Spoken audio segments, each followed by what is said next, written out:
All right, we are going to try something new today. We'll see how this goes. I am going to do a video lecture, and I'm going to try and do it in one take.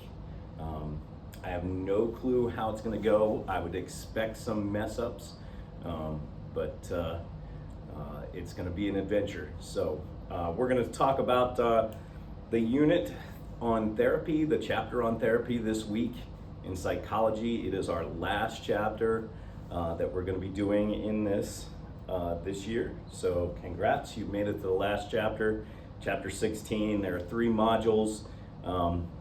Today we're going to cover part of module 54 in the introduction to therapy and psychological therapies. We are definitely going to get to evaluating psychotherapies.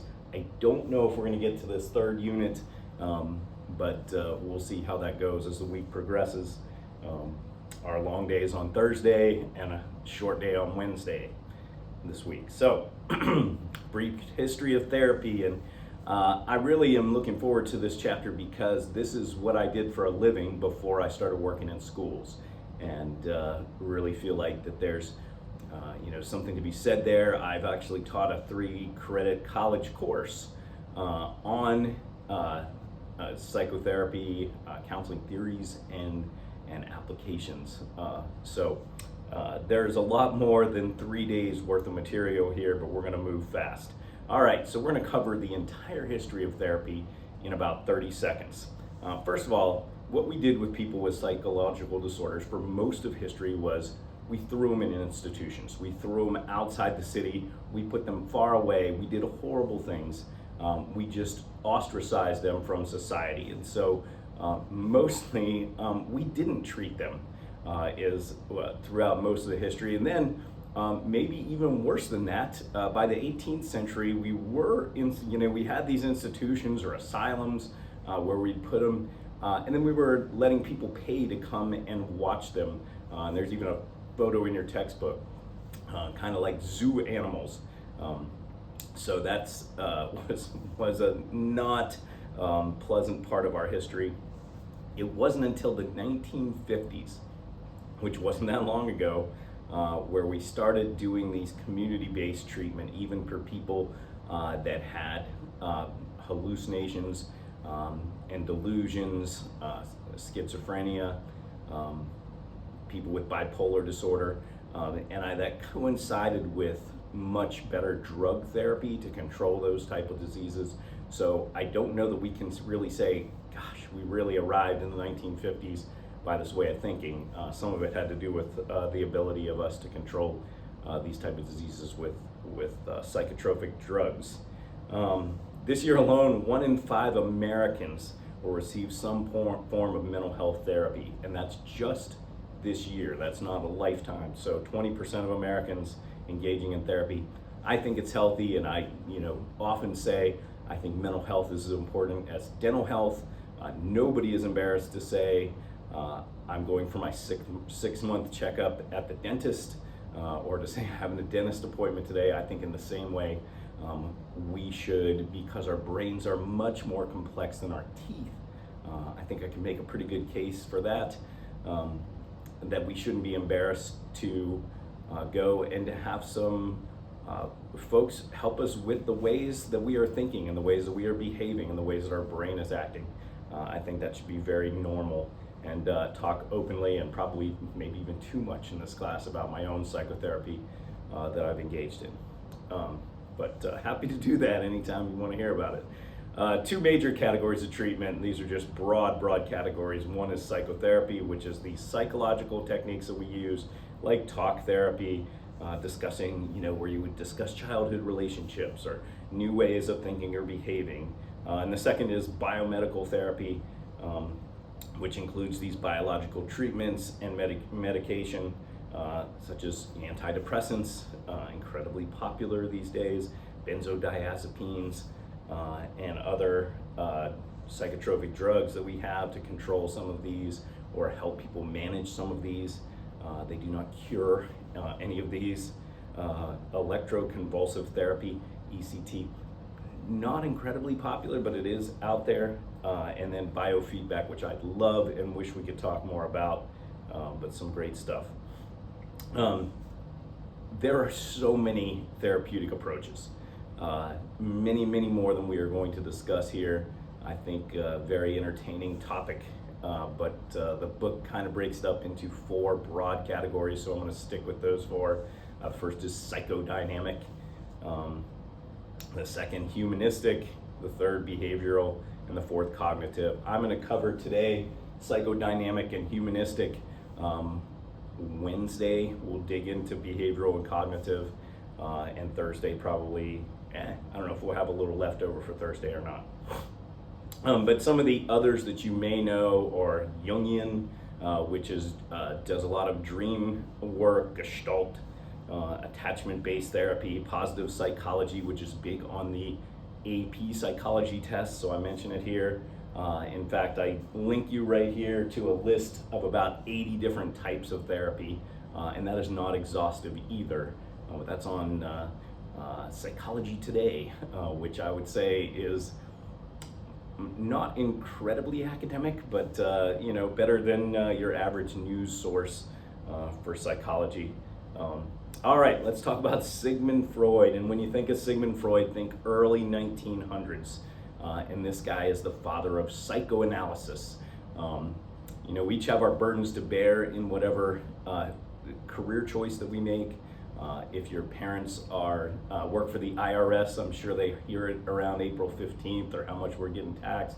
If your parents are in medicine, I know I'm constantly on the people in medicine in my life, and hey, you went to school for 8 years, and the best that you can do is tell me to come back in a month if my symptoms persist. Like, that's all you got. Where I get chided as a therapist often is when I'll say anything insightful about one of my friends or anyone in casual conversations, I usually get, "Don't psychoanalyze me," which makes me laugh mostly.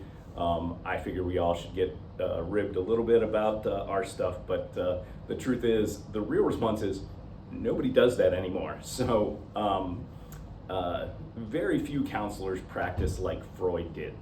Freud gave us a lot of background, he gave us a lot of things to think about, but people aren't really doing it like Freud did anymore. So psychoanalysis has this goal of helping people achieve healthier, less anxious living by releasing the energy they were devoting to this id, ego, superego conflicts. We did not cover the chapter on personality, but if you really want to read up on id, ego, superego conflicts, you can do that in the chapter on personality. So that's there, but I think important for this is Freud believed that we repress thoughts, feelings that we don't want to know because they cause too much distress. And he was always trying to, through this psychoanalysis, helping the people to discover and have insight into these repressed feelings.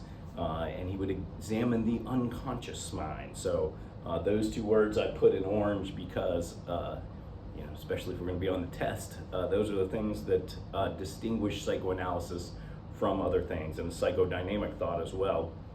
But by examining the unconscious feelings, we get insights into the origin of the cause. So he was after, why do we do the things that we do? Why are we doing these unhealthy, maladaptive things? Which he wouldn't have used that word, but the answer often was in our childhood relationships. And he would dig for these in our unconscious thoughts and feelings. All right, psychoanalysis and psychodynamic techniques. So when you're doing this type of therapy, or when people do this, they emphasize the power of early life experiences to mold us as teenagers and adults.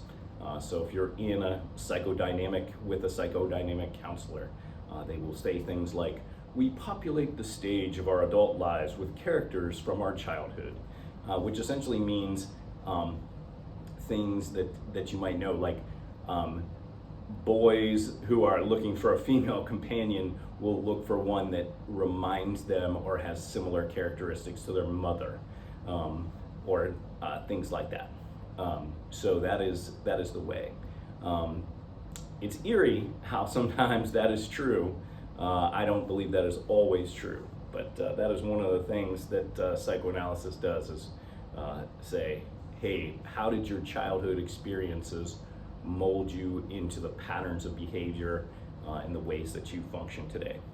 So Freud tried hypnosis. He really wanted hypnosis to be the answer to healing people, but he found that it was unreliable, which always reminds me of the scene in Good Will Hunting where they try and hypnotize Will, and he starts singing Skyrockets in Flight. Love that scene, love that movie.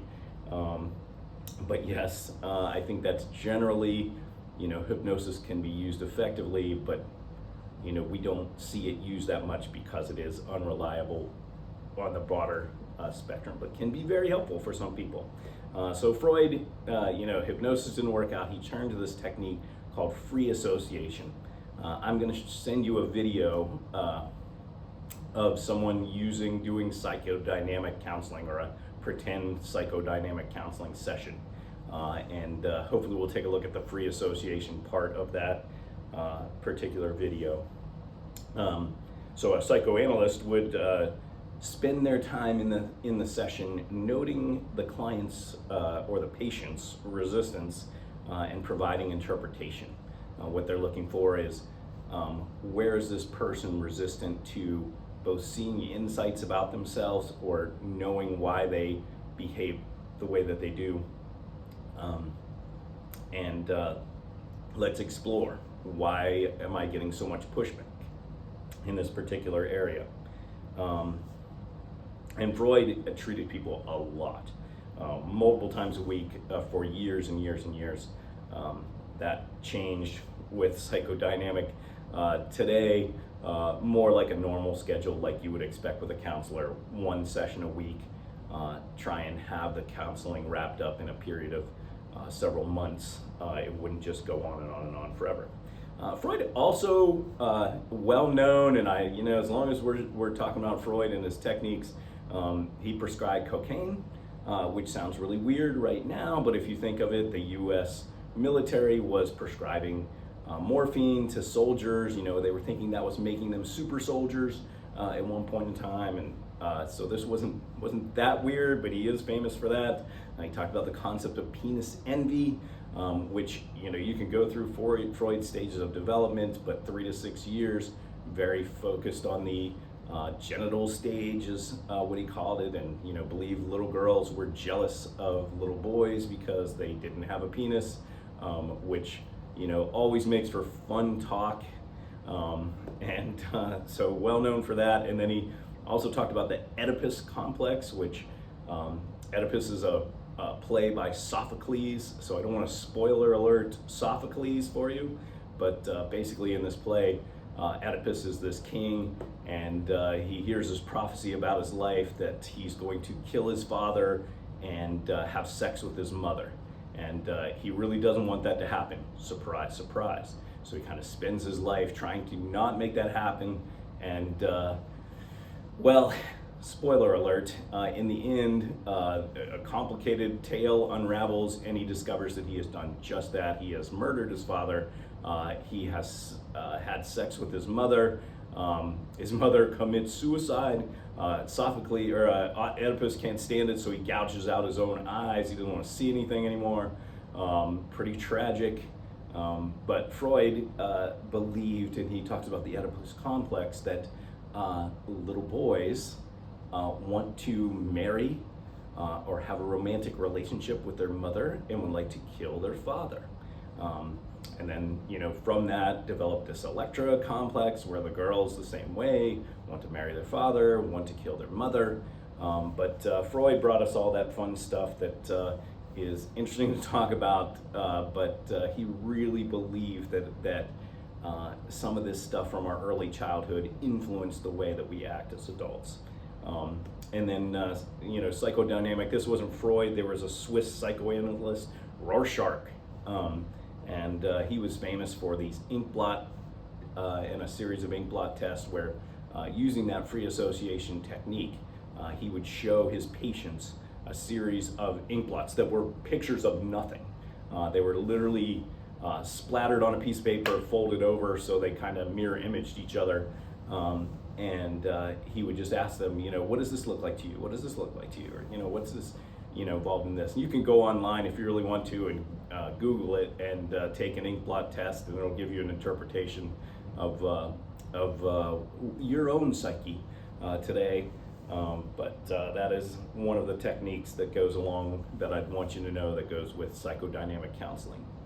All right, humanistic.